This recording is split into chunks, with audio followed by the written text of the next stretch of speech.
juillet dernier, j'avais écrit une tribune que j'ai proposée à mes camarades députés et quelques jours, une cinquantaine ont signé cette tribune. On s'est dit qu'il fallait continuer cette mobilisation et donc l'idée, c'était de faire un colloque ici à l'Assemblée nationale.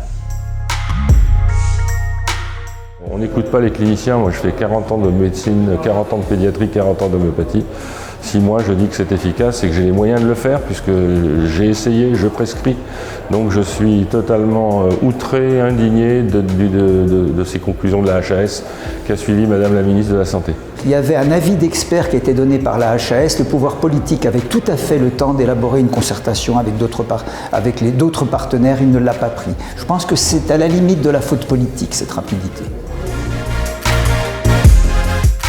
L'économie dans le système de santé est permise par l'homéopathie grâce au fait que la conception et la construction de ce médicament coûtent peu cher. Et puis surtout, comme il n'y a pas d'effet indésirable, on ne va pas déclencher d'autres pathologies liées à la prise de médicaments allopathiques. Tous 126 millions d'euros liés au remboursement des médicaments homéopathiques sur 19,6 milliards de remboursement globalement, ça fait 0,026% je crois. Bon, bah, écoutez, faites la différence, vous comprendrez de vous-même. Je comprends parfaitement bien que la grosse industrie pharmaceutique en ait assez de cette espèce de petit nain d'homéopathie qui est toujours là.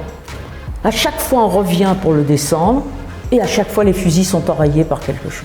Cette fois-ci c'est plus grave que les autres fois, c'est tout. Nous devons garder aux gens la possibilité de se soigner comme ils l'entendent.